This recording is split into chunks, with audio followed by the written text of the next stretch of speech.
We're watching a movie. A One Piece movie.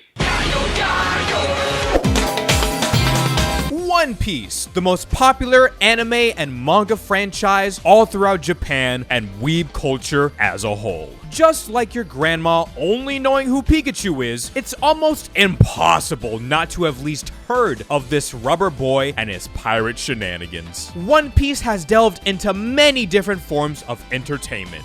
Video games, merchandise, an upcoming live-action series, card game, and of course, movies. With the release of Film Red, I want to see this so bad, One Piece now has 15 movies. Here's the thing though, the first 9 absolutely suck. But the king himself, Eiichiro Oda, took a stand and decided to write the story of the next film. Enter One Piece Strong World. This movie is considered by many fans to be one of the best ones to watch, and we're gonna check it out. So pop some popcorn, cut off your legs, and don't inhale the green stuff as we float towards One Piece Strong World, the lion who hates the East.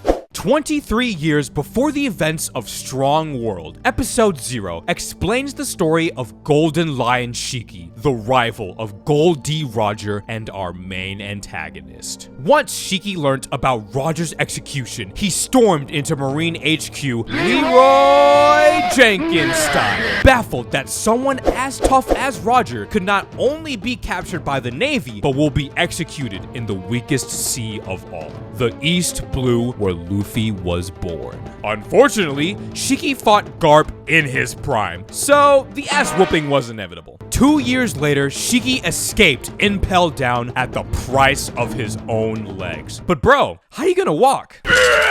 Oh, I mean, yeah, that works too. Shiki declares that he'll exact his revenge on the East Blue and the whole world for taking his Boo-Thang from him. Bros before hoes, ladies and gentlemen. Here's an bass played pizzicato. What the fuck? We are finally greeted to our jolly crew, the Straw Hat Pirates. We've got Luffy, Zoro, Nami, Usopp, Sanji, Chopper, Robin, and Who the hell are these two?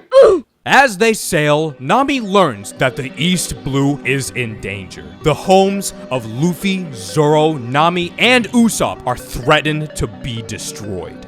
You too, right, Sanji? Well, yeah, more or less. Go, go, Power Rangers! Shiki comes along riding his favorite giant rock above the Straw Hats. Nami realizes a cyclone is brewing and wants to warn Shiki. They manage to get out just in the nick of time, and Shiki is impressed at Nami's navigational skills. A little too impressed.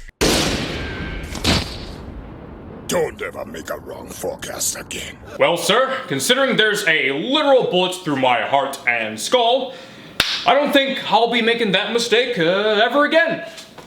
Shiki comes down to thank the Straw Hats for saving him and his crew. They vibe along, and he even shows off his devil fruit powers, cause of course he has one. Shiki ate the float fruit. He's able to make anything he touches float in the sky, but not other people. Only in One Piece will you just see the main villain literally hang out with the protagonist and even explain his powers. Shiki decides to bring the Straw Hats to his private floating island. We're in a big rush to get to the East Blue right now. Did you forget about our adventure? It's not going anywhere. We can start over anytime. Hell no! This series is already 430 episodes in. I will be damned if this series goes on for another like 600 episodes and you still haven't found the One Piece yet. On the way, Shiki gets a bit frisky. He yoinks Nami and separates the crew, sending them flying all over the jungle. Calling it now, this is basically just gonna be Arlong Park 2.0. Welcome to the beautiful floating lands of Strong World. This right here establishes just how pretty this movie is. And with Oda's writing skills at the helm, it gives that sense of exploration and adventure we've come to love that's really missing in the earlier films. Here, you'll find a whole host of dangerous monsters. Like, when's the last time you ever saw an octopus wallop the shit out of a crocodile, or a bear German suplex a praying mantis? Only in One Piece. As the rest of the crew just have a terrible time, we come back to Nami, who's taking a nice, relaxing swim.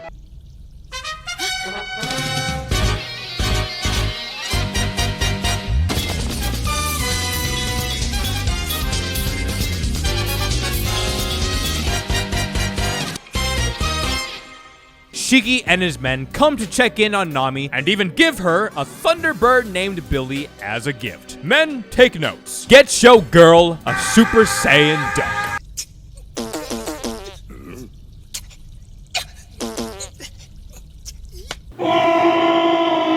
Back over on the Island of Monsters, Zoro and Chopper come across Zhao, a small girl with wings for some reason, who came in search of a plant called IQ to help her sick grandma. They pick her up and Zhao takes them to the small town of Merville.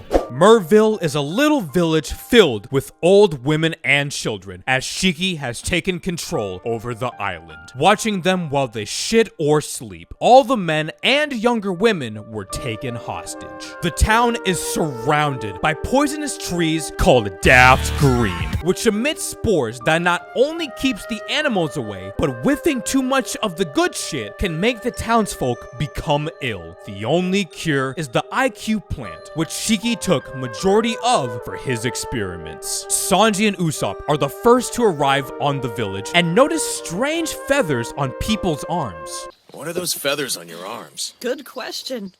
Yeah, it is. So answer the question. Anyways, Zoro and Chopper eventually reunite with them and they wait for the rest of the crew. Nami, along with Billy, escape Shiki's palace in search of the gang. Luffy runs into Nami and they eventually find the others at Zhao's house. Last but not least, the middle trio enter a secret base, hosting all kinds of dangerous pirates and bounty hunters who are gathered by Shiki. Oh, this? I don't know. I get the feeling we want to be birds. I get the feeling I want to be a used 2020 Toyota Camry. Dreams really do come true, guys. Robin learns that Shiki plans to use the dangerous beasts to destroy the East Blue, and the village of Merville is going to be the test subject. Speaking of which, when Nami comes outside, the boys prepare for their battle with Shiki, who wants to take Nami back. The gang works together and they even manage to get a few hits in, but sadly, Shiki is just too strong. Plus, I mean, we're only halfway in the movie. You can't really kick the main villain's ass right now. Shiki traps them all in what I'm hoping is just dirt. Unsure of what to do next and her crew's lives on the line. Oh my god, that's a big rock. Nami decides to take Shiki's offer and join his crew in return for not destroying her home of Kokoyashi Village. 3 times, Nami. This is the 3rd time you've done this. I bet Bellamere is screaming in her grave right now. Before she leaves, Nami records a farewell message to the gang, then walks away. Meanwhile, Shiki's plan begins. All the monsters gather and start to destroy Merville. Frankie and co. arrive on the scene and find their crew beaten and defecated. They inform them of the situation and they listen in on Nami's farewell message. Number 15, Burger King foot lettuce. The last thing you'd want in your Burger King burger is someone's foot fungus. What the hell is this? And so, after listening to Nami basically hype up Shiki for 2 minutes, the crew decide to go save her and the East Blue. Outside the palace, Shiki finds Nami, who's trying to destroy the Daft Green so the animals will attack, fully aware that Shiki won't adhere to the agreement. Shiki traps Nami in some fine art and lets her rot as he talks to the pirates about his plan for destroying the East Blue. In the coolest scene of this movie, the Straw Hats come prepared, wearing the proper dress code for battle. Drip or drown, bitches. Guys, Luffy is wearing pants. He's never worn pants. Shit just got real. And they all have guns? Seeing the Straw Hats use guns just feels so wrong yet so right to me. Especially because Robin is very emotionless about it. Like, she feels unbothered by the depths of the innocent. The war for the East Blue has begun. While the Straw Hats fight the cannon fodder, Luffy locks his sights on Shiki. Usopp and Chopper find Nami going full kamikaze for the motherland, successfully destroying the Daft Green and causing all the monsters to attack the palace. The victory can't be celebrated, however, as Shiki comes in to rain on their parade. But then Luffy comes in with the gear second, baby! And oh my lord, that is unnecessarily beautiful. Sorry to blue ball you, but we gotta finish these other fights first. Usopp and Chopper enter a laboratory looking for the SIQ antidote for Nami, and oh boy, look who it is. Dr. Indigo, that's his name, has come to stop them in their tracks. Oh, if only someone could take him down. Stand back, guys. I'm gonna slash this clown into confetti. Kill him. Done. No hesitation. I want this clown to receive the most brutal death in One Piece history. Who the fuck thought farting clown shoes was a good idea?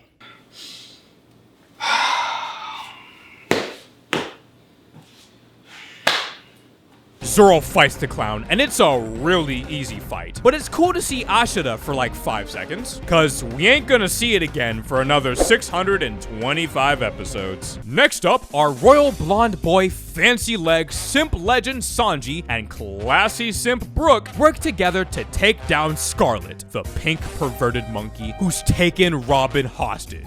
At least he's got taste. Sanji takes down Scarlet in literal seconds, cause I mean, well, it's just a horny monkey. Nothing really special. And so it begins. The decisive battle between the legendary Golden Lion and the Rubber Boy from the East. The fight starts off well in Luffy's favor thanks to second gear, but eventually Shiki gets the upper hand. As a storm approaches and the crew run towards the Thousand Sunny, Luffy prepares for his final attack.